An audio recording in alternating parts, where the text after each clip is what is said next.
Edição especial de Evangelho em 3 minutos. Pregação de 40 minutos com Mário Persona. Gostaria de ler uma passagem em Gênesis, capítulo 29, o livro de Gênesis, o primeiro livro da Bíblia, capítulo 29, versículo 15. Depois disse Labão a Jacó: porque tu és meu irmão, has de servir-me de graça? Declara-me qual será o teu salário. E Labão tinha 2 filhas. O nome da mais velha era Leia, ou Lia, e o nome da menor, Raquel. Leia, porém, tinha olhos tenros, mas Raquel era de formoso semblante e formosa à vista.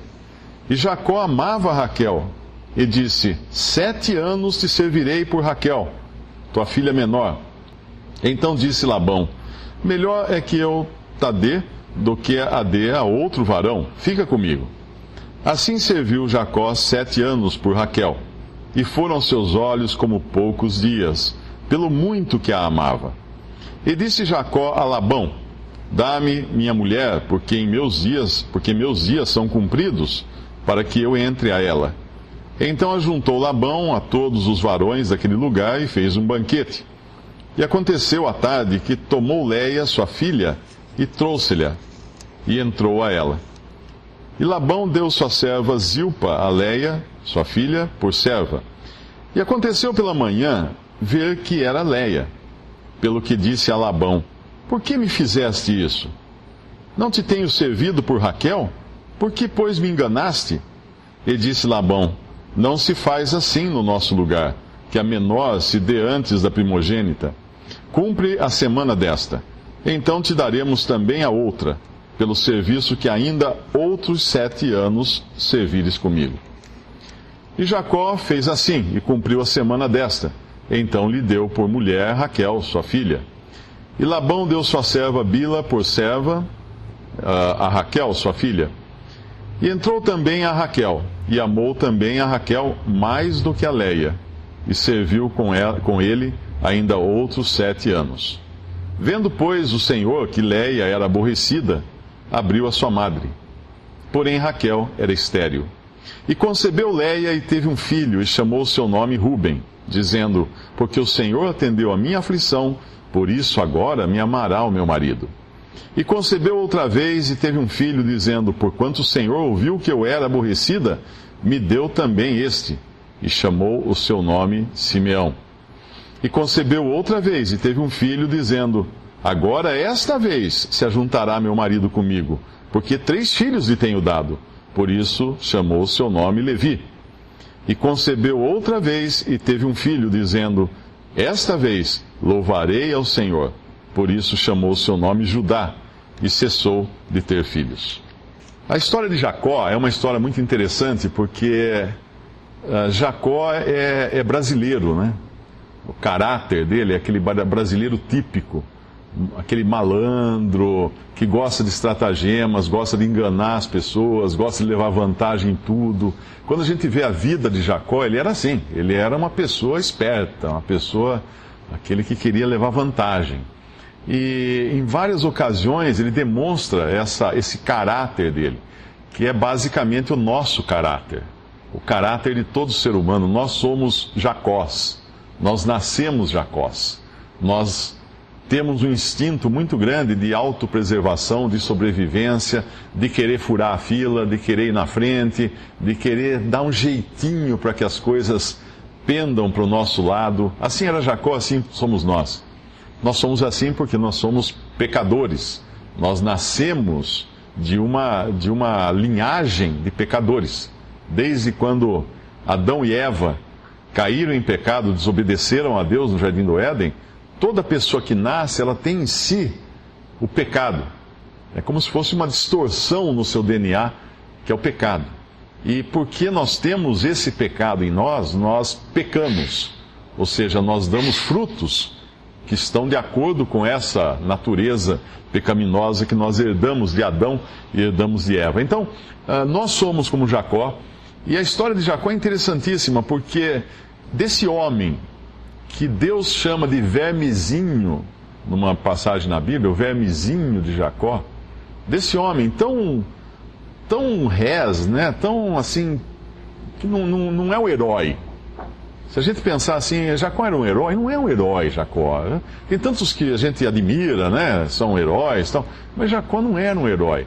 Jacó era o homem do subterfúgio, o homem do jeitinho. Ele deu um golpe no seu irmão, Esaú. Quando a gente volta um pouco, nós vamos descobrir que ele deu um golpe no seu irmão. Esaú era o primogênito e tinha então o direito à primogenitura. E Jacó, por um certo estratagema, Isaac, o pai, já estava velho e praticamente cego, e ia abençoar então o filho mais velho, ia abençoar Esaú. Isso acontece no capítulo 26 desse mesmo livro. Então, com a ajuda da sua mãe, Jacó vai e corre na frente e prepara um guisado do jeito que o pai gostava, reveste os seus próprios braços com pele de cabra, porque Esaú era peludo. Então ele põe uma pele, que o pai estava cego, e o pai ia querer tatear quem era aquele que estava trazendo o guisado para dar a bênção da primogenitura, que era do primeiro filho, que tinha os direitos, os principais direitos da família. E ele então chega, o pai tinha pedido para Esaú preparar um guisado, Esaú sai para caçar, e Jacó pega e acaba matando um animal lá, um cabrito ou uma ovelha, não me lembro, e vai e serve o guisado para o pai, para Isaac. E Isaac, quando ele chega, fala: quem é você? Ah, eu sou Esaú. Jacó mente: eu sou Esaú. Chega mais perto que eu quero ver, eu quero sentir você, né? Porque ele não enxergava mais, Isaac não enxergava.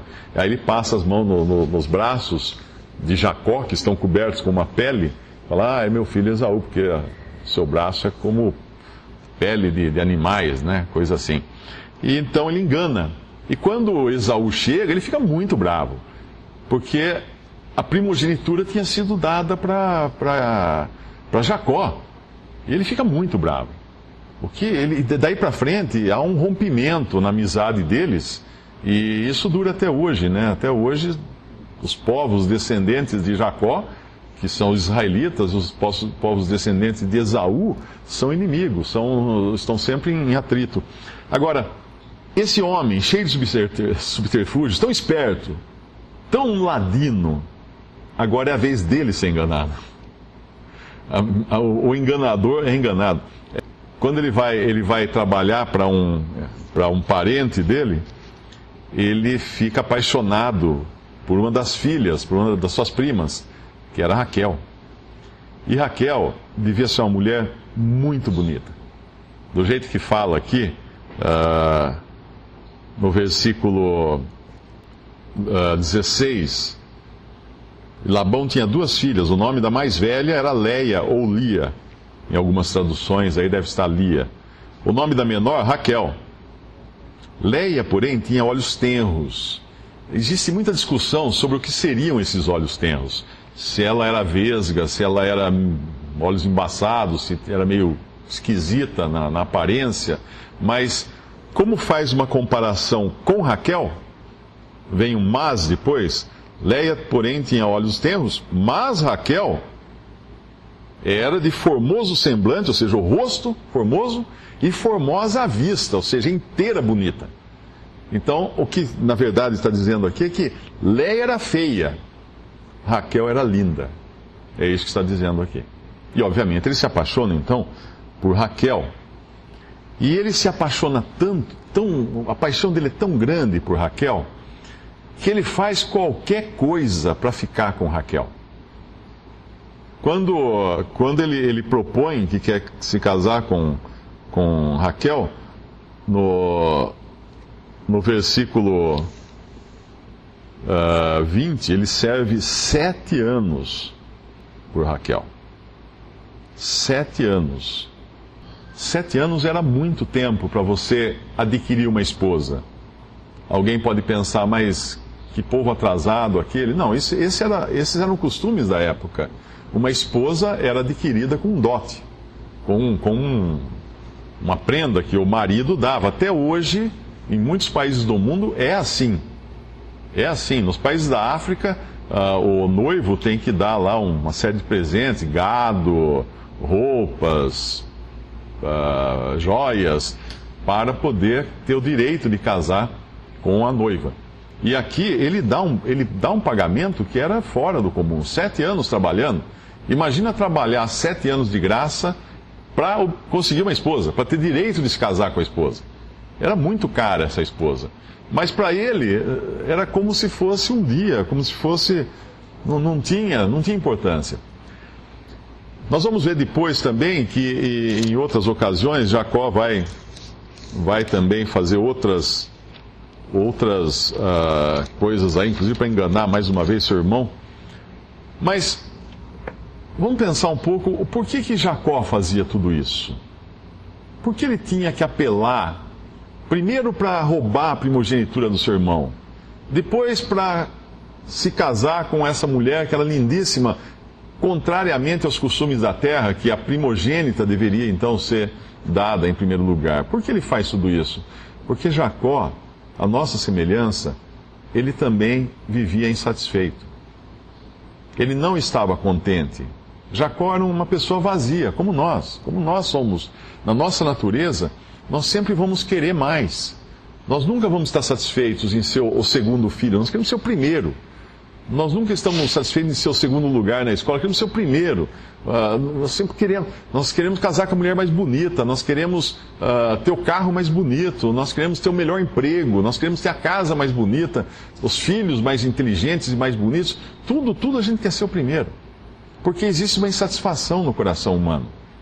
Nós nunca estamos satisfeitos. Nunca, jamais estamos satisfeitos.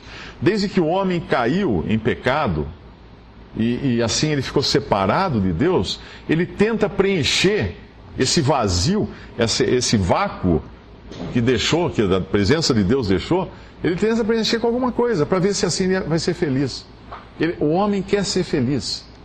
E quando Satanás tentou o Senhor Jesus, quando o Senhor Jesus veio ao mundo e foi tentado por Satanás, Satanás o tratou como um homem comum, como se fosse um homem pecador, oferecendo a ele benefícios materiais, oferecendo toda a honra, toda a glória do mundo, todos os tesouros, oferecendo a ele coisas que qualquer homem mortal e normal como nós, que não fosse o Filho de Deus, teria caído na conversa, porque nós acharíamos que aquelas coisas realmente iriam nos satisfazer.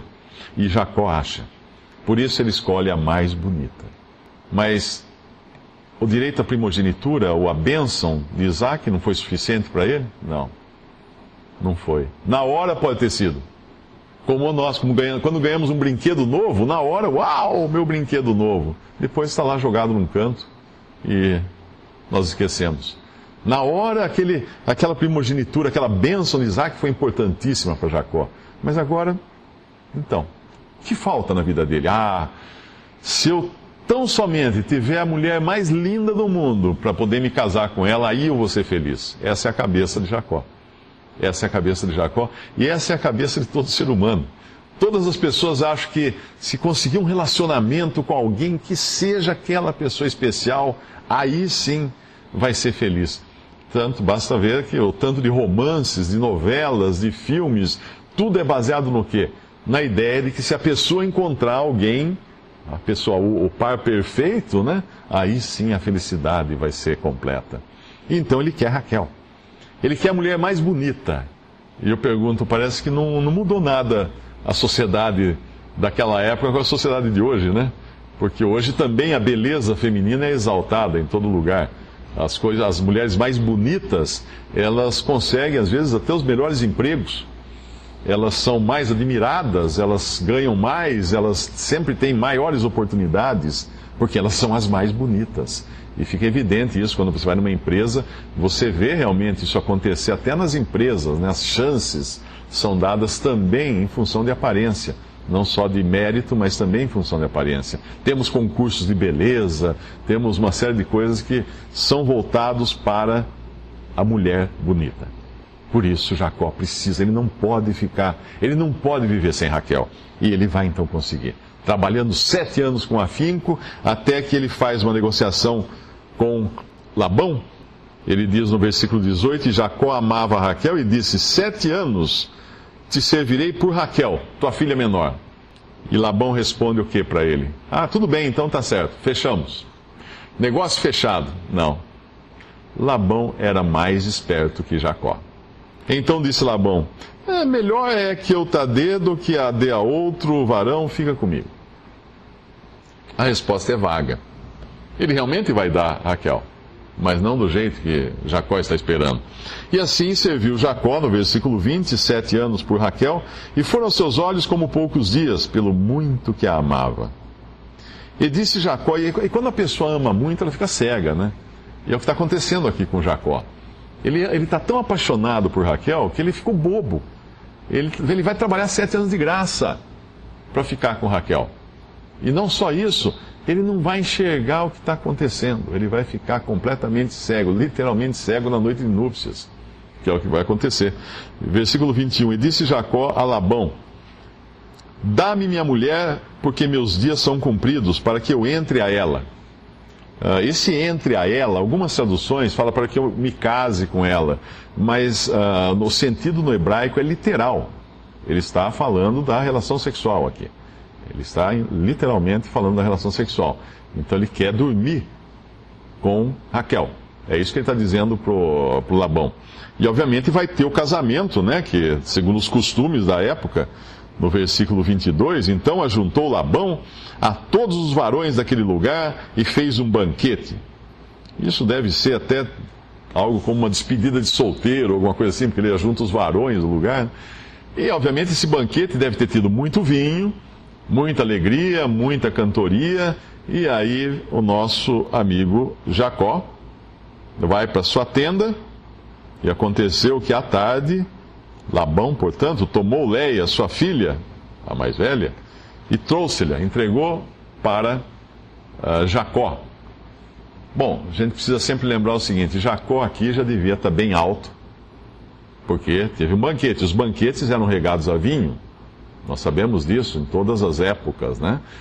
Jacó devia estar embriagado, não tinha luz elétrica, lembrem-se disso, nós estamos falando aqui de um tempo que não existia luz elétrica. Eles estão numa tenda escura, provavelmente a mulher, na noite de núpcias, vinha toda paramentada, né, com véus e cobertas e tudo mais, e acaba então Jacó dormindo com Leia. Existe uma lenda judaica que depois Jacó teria cobrado, né, para Leia, falou assim: mas o que é isso? À noite eu chamei você de Raquel, eu perguntei quem você era e você falou que era Raquel. E segundo essa lenda, Leia teria respondido para ele assim: mas Isaac também perguntou quem você era e você disse que era Esaú. Ou seja, a mesma coisa que você fez com o seu pai, eu fiz com você, ou meu pai fez com você. Os dois enganaram e os dois foram enganados, nos dois casos foram enganados. Então ele acorda e pronto. Agora ele está casado com Leia. A surpresa que ele teve, 7 anos ele trabalhou para aquilo. E ele está decepcionado. Ele está tão decepcionado que a palavra aqui, eu estava vendo uns estudos sobre essa passagem, esse versículo: por que me fizesse isso? Essa frase seria no hebraico, pelo que alguém comentou, a mesma frase que Deus fala para Eva, lá em Gênesis capítulo 3. Eva, por que você fez isso? Ou seja, é uma expressão de decepção.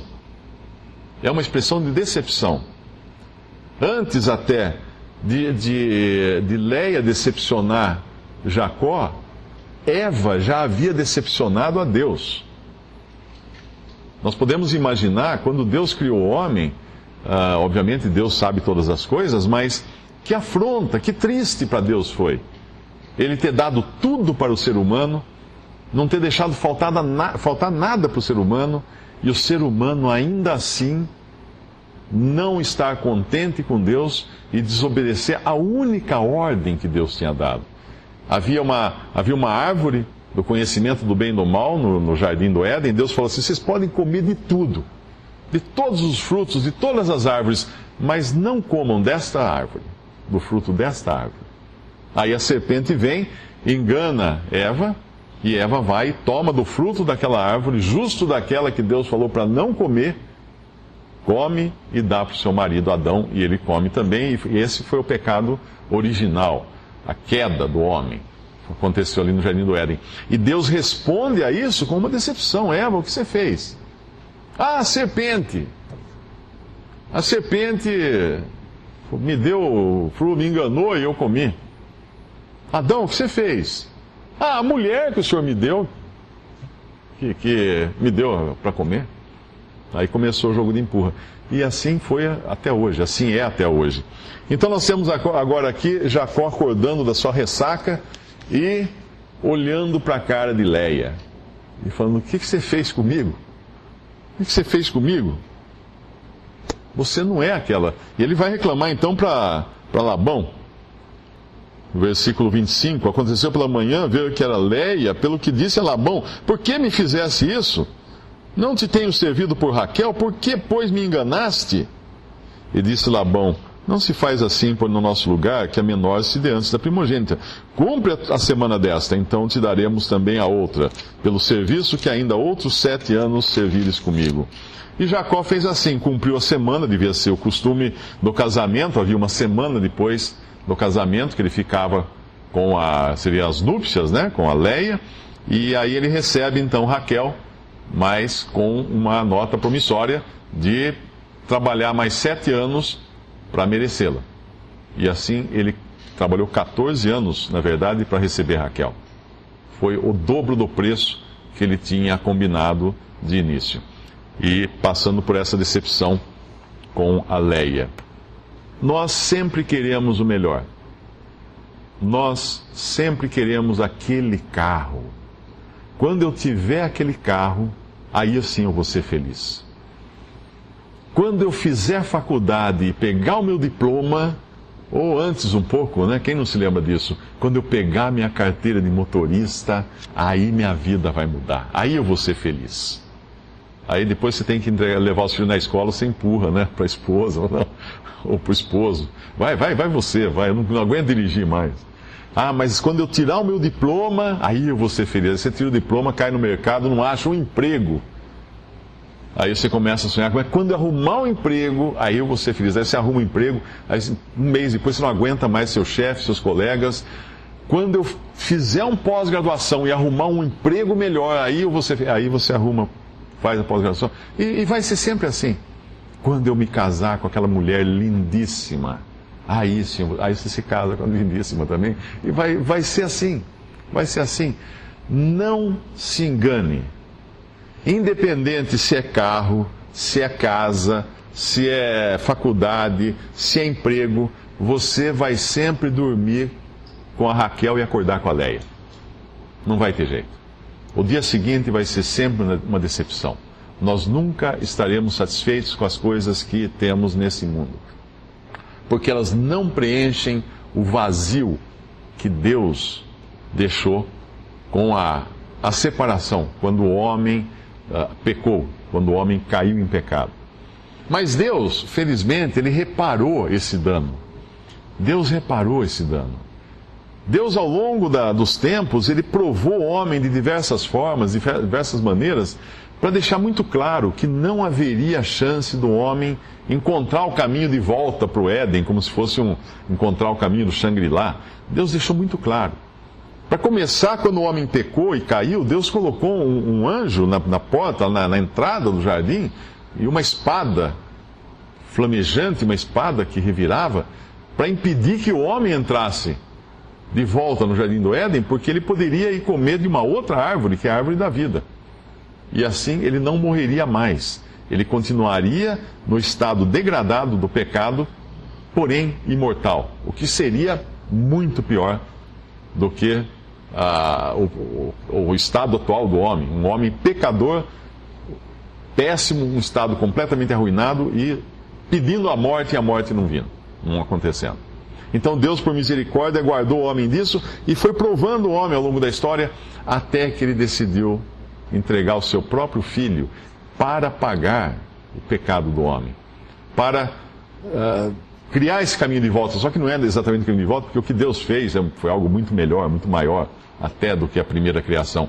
Então, quando Cristo veio ao mundo, ele não veio para dar exemplo de bondade. Aliás, ele deu exemplo de bondade, ele deu exemplo de ser um homem perfeito, como era, evidentemente, mas ele não veio como um mártir, ou como um guru, ou como um grande sábio que viesse nos ensinar como a gente se ficar melhor, como a gente aprimorar a nossa maneira de ser, para merecer então o céu, merecer o favor de Deus. Não, ele não veio assim. Ele veio como vítima, ele veio para morrer, porque o pecado do homem exigia uma paga, exigia um sacrifício, exigia a morte do pecador, exigia a condenação do pecador, o juízo eterno do pecador. E Deus então entrega o seu filho, o seu único filho, para sofrer esse juízo na cruz. A morte de Cristo na cruz não foi acidental. Não foi uma coisa assim que os planos deram errado. Vamos comparar aí com os Inconfidentes, né? Lá em Minas, que Tiradentes acabou então preso e enforcado e esquartejado, e os seus pedaços expostos na via pública. Não foi isso que aconteceu com Cristo. Tudo estava pré-determinado. Ele sabia o que iam fazer com ele. Ele foi até o fim. Ele poderia se libertar, mas ele não queria, porque ele ia cumprir a obra que Deus entregou para ele cumprir, que era morrer no lugar do pecador, substituir o pecador no juízo. Esse é o Evangelho. Cristo veio, Cristo morreu por nossos pecados e ressuscitou ao terceiro dia para nossa justificação. E assim é a obra completa de Deus para a nossa salvação. E a coisa mais bela dessa passagem que nós estamos lendo é perceber que, embora Jacó só fosse entender realmente quem era ele e quem era Deus, no capítulo... um capítulo adiante, se não me engano, quando ele luta com o Senhor, no capítulo 32, só então Jacó teria a sua perna tocada, o nervo da sua perna tocada, ele ficaria manco. Aquele que era muito rápido para correr aqui, correr ali, enganar um, enganar outro, resolver suas coisas, Deus toca a junta da perna dele, deixa ele manco. Aquele que era rápido, ele ficou deficiente. Ele ficou inválido. Deus precisou quebrar, literalmente, Jacó. Eu uma vez li um livro que dizia que os pastores antigamente, quando tinha uma ovelha muito teimosa, que vivia fugindo, o pastor pegava e quebrava uma perna da ovelha, porque daí ela não tinha mais como ir longe, ela ia ficar mancava o resto da vida, e na verdade isso era uma misericórdia do pastor, para ela não ir longe, o lobo acabar matando. Então ele quebrava uma perna da ovelha, a ovelha ia ficar defeituosa, mas viva, ia sobreviver. E Deus vai quebrar Jacó, Deus vai quebrar a vontade de Jacó, Deus vai mexer com Jacó. Ele só iria conhecer quem realmente ele era, e quem ele era, Deus, no capítulo 32. Mas aqui Léia vai conhecer quem ela é e vai conhecer quem Deus é. E ela vai aprender a lição que nós aprendemos quando nós conhecemos a Cristo. Porque Cristo é o único que satisfaz o nosso coração. Quando uma pessoa vai a Cristo e crê nele como Salvador, recebe dele o perdão dos seus pecados e a vida eterna, e o Espírito Santo vem habitar nessa pessoa, por mais que às vezes ela ainda pense, não, mas se eu ficar rico, ou se eu conseguir aquela namorada, ou se eu conseguir aquele carro, ou se eu conseguir aquilo, daí que eu vou ser feliz. Por mais que ele pense, ele sabe que não vai trazer felicidade. Ele sabe que a única felicidade constante, permanente e eterna é Cristo. Ele só encontra em Cristo. E aí ele vai encontrar satisfação em Cristo. Tem um corinho que as crianças cantam, né? Satisfação é ter a Cristo. Satisfação sem fim, porque essa nunca mais vai acabar. Mas como que Léia descobre, então, essa satisfação? Porque a mesma coisa que acontecia com Jacó, que ele queria casar com a Raquel, ele queria Raquel, e depois Raquel não vai ser suficiente para ele também, porque ele vai estar mais correndo atrás de outras coisas depois. Ao mesmo tempo, Léia era igual. Ela queria Jacó.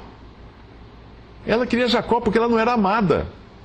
Ela era desprezada. Na passagem que fala versículo 31, vendo, pois, o Senhor que Leia era aborrecida, ou seja, era menos amada, ou não era amada, abriu a sua madre, ou seja, tornou-a fértil, enquanto que Raquel ficou estéril. No versículo 30, entrou também a Raquel e amou também a Raquel, mais do que a Leia. Então imagina essas duas esposas. Alguém fala assim, mas peraí, não é errado a poligamia? Porque o plano original de Deus previa um homem e uma mulher. Isso o Senhor Jesus fala em Mateus, no Evangelho de Mateus, ele fala, no princípio não foi assim. No princípio Deus criou macho e fêmea. Um homem e uma mulher, os dois se unem e formam uma só carne. Mas nós sabemos que o próprio povo de Deus acabou assimilando os costumes de outros povos e entrou então no costume do povo de Deus, desses patriarcas aqui, o costume da poligamia. Mas quando a gente lê atentamente o Antigo Testamento, a vida de cada patriarca, um por um, seja Abraão, Moisés, ou Jacó, Isaac, Davi, Salomão, todos esses homens com suas esposas ou concubinas, né, porque tinha o costume também, algumas que não eram esposas, eram concubinas, eram amantes do harém, né, como ainda até hoje se encontra isso no Oriente Médio e no Oriente também. Quando nós lemos a vida desses homens, nós vamos ver que essas mulheres só traziam problema para eles.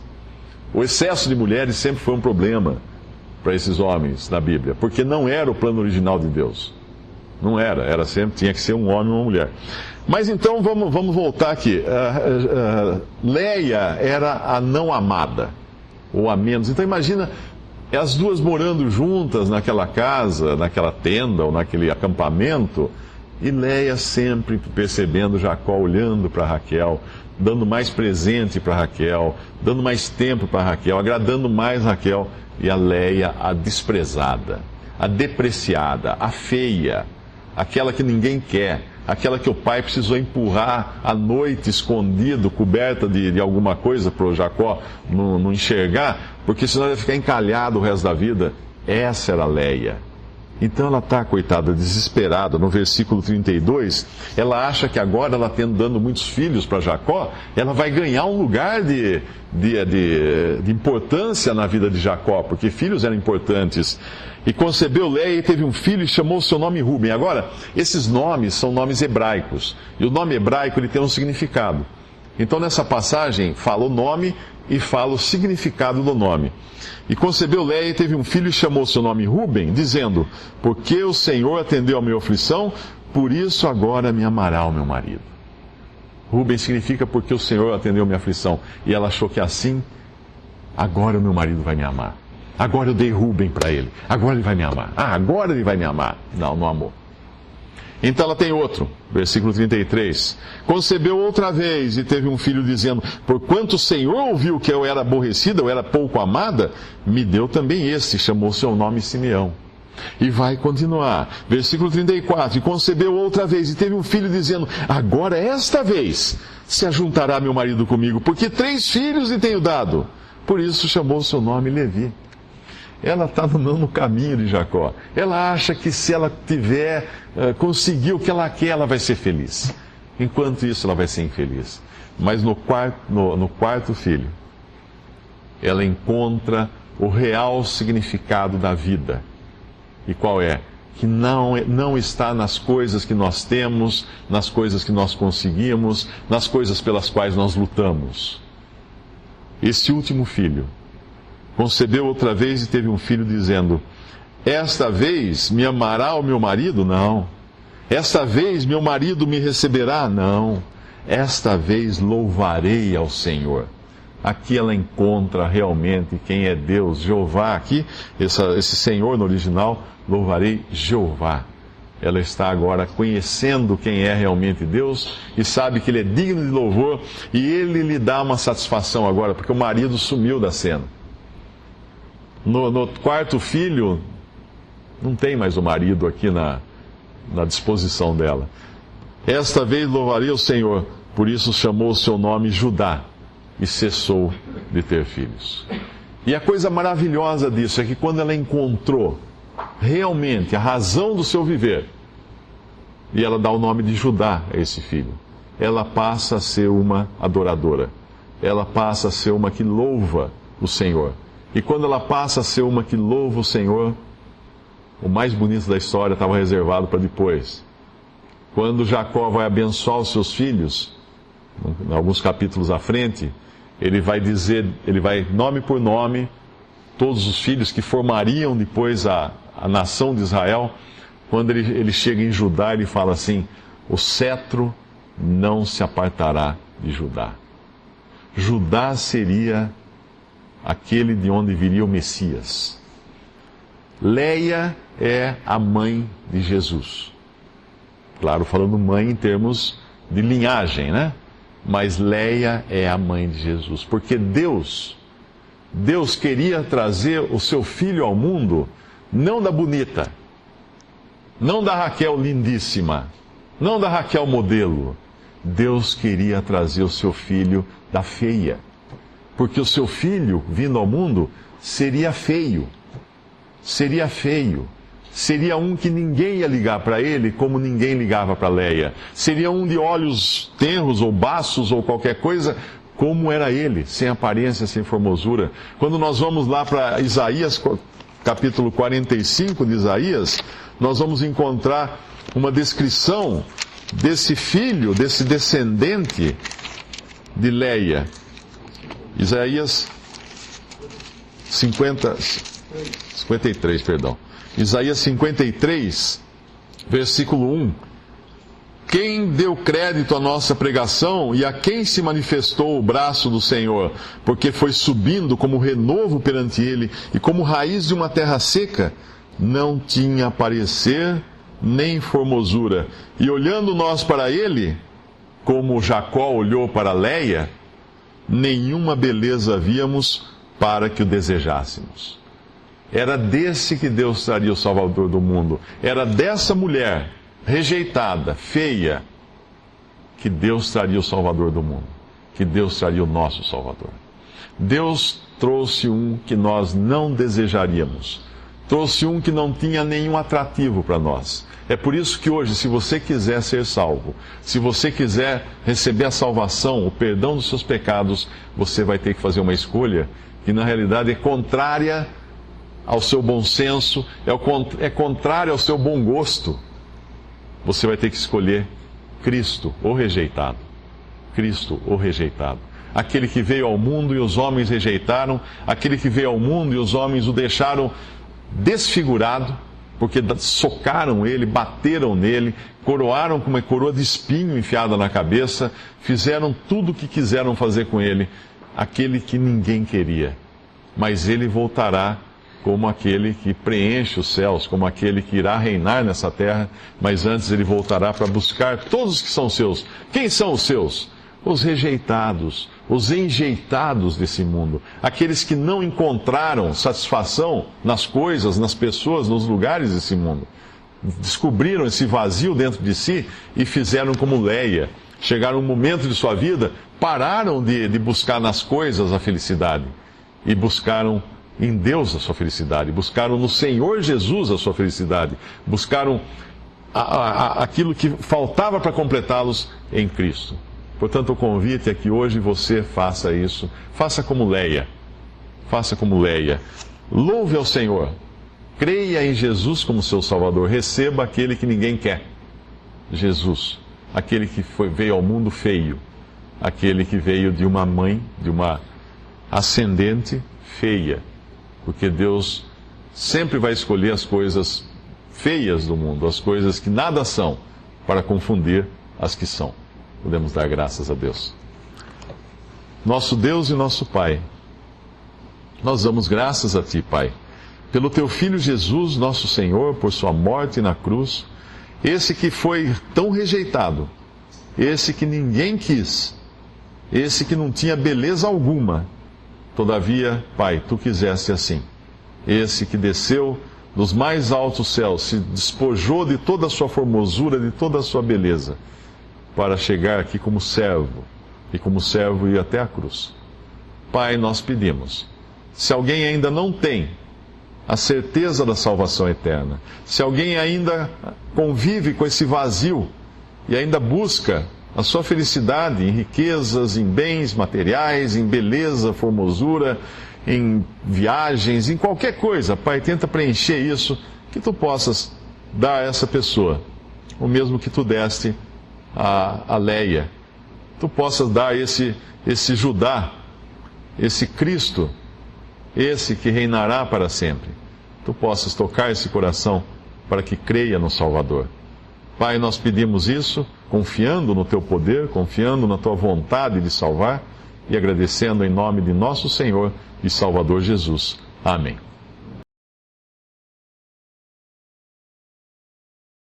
Visite 3minutos.net. Dúvidas? Visite respondi.com.br. Adquira os livros ou baixe o e-book. Também para Android e iPhone.